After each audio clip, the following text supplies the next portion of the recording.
باادب با نصیب ہوا کرتا ہے، بے ادب بے نصیب ہوا کرتا ہے۔ بڑی مبارک یہ محفلیں ہوا کرتی ہیں، ان کا ادب و احترام ہمیں کرنا چاہیے۔ الحمدللہ نحمده ونستعینه ونستغفره ونؤمن به ونتوکل علیہ ونعوذ باللہ من شرور انفسنا ومن سیئات اعمالنا، من یهده اللہ فلا مضل له ومن يضلل فلا هادي له، ونشهد أن لا إله إلا الله وحده لا شريك له، ونشهد أن سيدنا ومولانا محمدا عبده ورسوله، أما بعد، فأعوذ بالله من الشيطان الرجيم، بسم الله الرحمن الرحيم۔ قال الله تبارك وتعالى في القرآن المجيد والفرقان الحميد: إنا عرضنا الأمانة على السماوات والأرض والجبال، صدق الله العظيم وصدق رسوله النبي الكريم، ونحن على ذلك من الشاهدين والشاكرين والحمد لله رب العالمين۔ بزرگوں، دوستوں، عزیز ساتھی، ہم سب کا یہاں جمع ہونا قرآن کریم کی نسبت پر ہوا ہے۔ قرآن کریم تراویح کے اندر یہاں پڑھا گیا، کچھ حضرات نے سنا، اس کی آج یہاں تکمیل ہو رہی ہے۔ اسی کی مناسبت سے ہم سب لوگ یہاں جمع ہیں۔ یہ کوئی عام محفل یا عام مجلس نہیں ہے۔ بہت سی مجلسیں اور محفلیں وہ سیاسی ہوا کرتی ہیں، بہت سی محفلیں دنیاوی ہوا کرتی ہیں، بہت سی محفلیں وہ اپنے مفاد کی ہوا کرتی ہیں، لیکن یہ جو محفل ہے، یہ جو مجلس ہے، اس کا تعلق قرآن کریم سے ہے، اس کی نسبت قرآن کریم سے ہے۔ اس لیے یہ محفل، یہ مجلس خاص مجلس ہے اور بہت اعلیٰ مجلس ہے۔ اللہ تبارک و تعالیٰ نے ہم سب کو اس میں شرکت کی توفیق عطا فرمائی، یہ اس کا بہت بڑا کرم ہے، کیونکہ اس کی مرضی کے بنا، اس کی توفیق کے بنا انسان کچھ نہیں کر سکتا۔ ایک بار سبحان اللہ بھی اللہ کی توفیق کے بنا انسان نہیں کہہ سکتا۔ ہم سب لوگ یہاں جمع ہوئے قرآن کریم کی نسبت پر، یہ اللہ تبارک و تعالیٰ کا ہمارے اوپر خاص انعام اور اس کا احسان ہے۔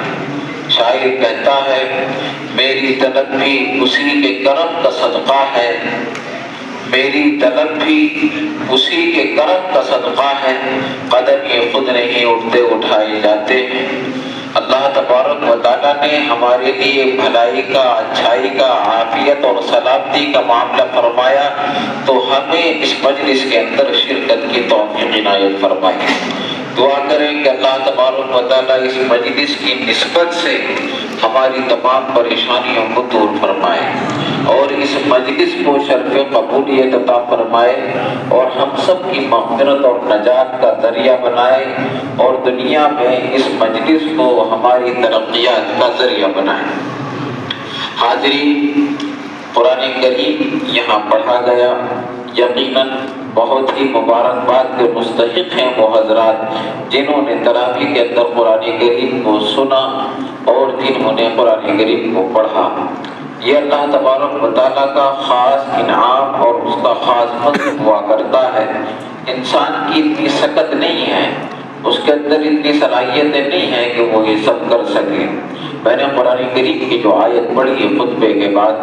اللہ تبارک و تعالیٰ اس میں قرآن کریم کو اپنی امانت بتلا رہا ہے کہ ہم نے اس امانت کو پیش کیا۔ اب یہ آپ خود بتائیں ایمانداری سے کہ آپ کی جو سب سے قیمتی چیز ہوا کرتی ہے، امانت ہوا کرتی ہے، آپ اس کو، اس امانت کو، اس چیز کو کسی عام انسان کے سپرد نہیں کر سکتے۔ جو امانت ہوا کرتی ہے انسان کی، وہ اسی کے سپرد کرتا ہے جس پر سب سے زیادہ یقین اور بھروسہ ہوا کرتا ہے۔ اللہ تبارک و تعالیٰ خود فرما رہا ہے کہ ہم نے اس امانت کو آسمانوں پر پیش فرمایا، لیکن آسمانوں نے انکار کر دیا اس کی عظمت کی وجہ سے، اس کے جلال کی وجہ سے کہ اس عظیم الشان کلام کو ہم نہیں اٹھا سکتے، ہمارے اندر اس کی صلاحیت نہیں ہے۔ اور اللہ تبارک و تعالیٰ نے اس کے بعد اس عظیم الشان نعمت کو زمینوں پر پیش فرمایا تو زمینوں نے بھی انکار کر دیا اس کی عظمت، اس کے جلال کی وجہ سے۔ پھر اللہ تبارک و تعالیٰ نے اپنی اس امانت کو پہاڑوں پر پیش کیا تو پہاڑوں نے بھی اس کے جلال، اس کی عظمت کی وجہ سے اس کو اٹھانے سے انکار کر دیا۔ تو اللہ تبارک و تعالیٰ نے انسان کو وہ صلاحیت عطا فرمائی اور وہ استعداد عطا فرمائی، وہ ہمت اور حوصلہ عطا فرمایا، وہ سکت عطا فرمائی کہ انسان نے اس کو اٹھایا۔ یہ اللہ تبارک و تعالیٰ کا خاص انعام ہے۔ اللہ تبارک و تعالیٰ نے انسان کو اشرف المخلوقات بنایا تو اپنی سب سے قیمتی امانت بھی اس کے سپرد کر دی۔ اللہ تبارک و تعالیٰ کو اس سے پتہ چلتا ہے کہ مسلمانوں پر، ایمان والوں پر، انسانوں پر بھروسہ ہے، تبھی اللہ تبارک و تعالیٰ نے یہ امانت ہمارے سپرد فرمائی۔ اور بھائی یہ مت ہلاؤ بچوں، مائک مت ہلاؤ، آرام سے بیٹھے رہو۔ یہ اللہ تبارک و تعالیٰ کی وہ عظیم الشان نعمت ہے کہ جس کا دنیا ہی میں نہیں بلکہ ساری کائنات میں کوئی بدل نہیں۔ میں اکثر یہ بات کہتا ہوں کہ یوں تو اللہ تبارک و تعالیٰ کی بے شمار نعمتیں ہیں، ہم بول رہے ہیں، کھا رہے ہیں، پی رہے ہیں، چل رہے ہیں، سو رہے ہیں، جاگ رہے ہیں، یہ تمام اللہ تبارک و تعالیٰ کی نعمتیں ہیں۔ یہ درخت، یہ شجر، یہ حجر، یہ پہاڑ، یہ دریا، یہ سمندر، یہ آسمان، یہ زمین، یہ تمام کی تمام اللہ تبارک و تعالیٰ کی نعمتیں ہیں۔ لیکن دو نعمتیں اللہ تبارک و تعالیٰ کی ایسی ہیں کہ ان کا بدل، ان کا ثانی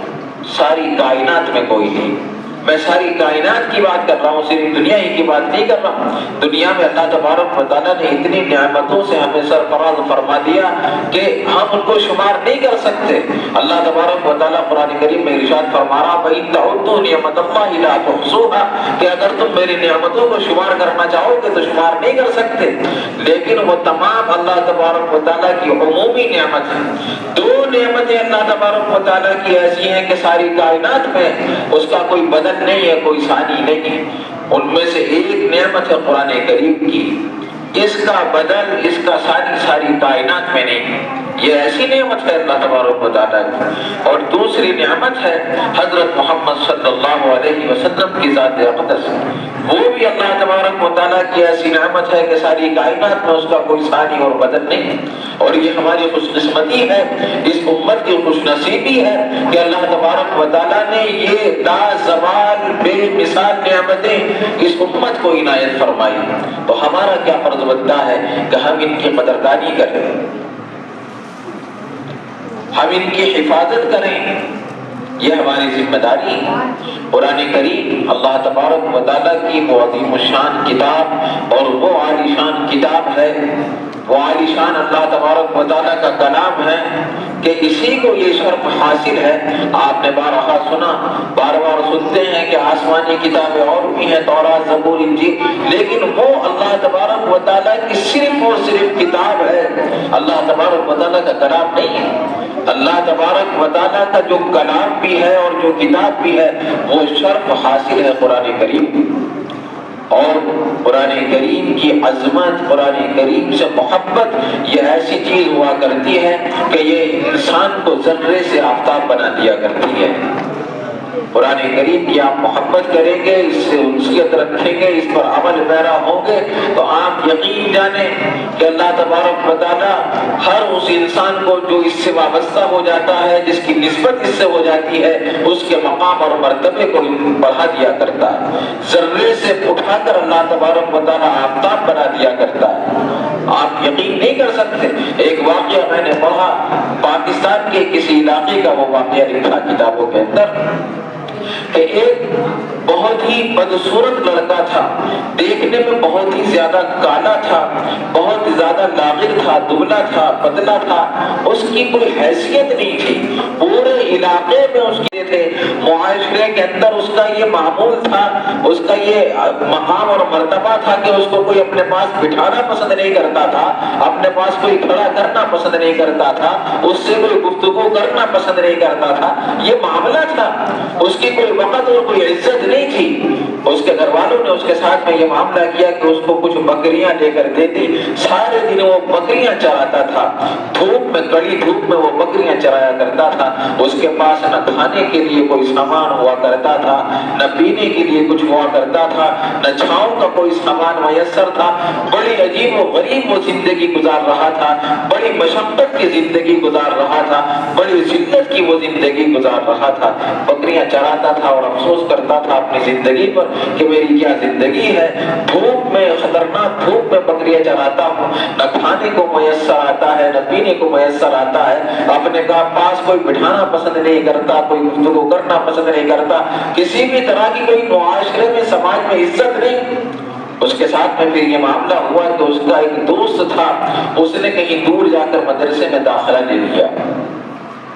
اور کچھ دن کے بعد جب ان دونوں کی پھر ملاقات ہوا کرتی ہے، دونوں دوست آپس میں ملتے ہیں، تبادلہ خیال کرتے ہیں، گفتگو ہوا کرتی ہے، تو یہ جو بہت پریشان انسان تھا، لڑکا تھا، یہ اپنے دوست سے کہتا ہے کہ بھائی تمہاری زندگی کیسے گزر رہی ہے، ذرا یہ بتاؤ۔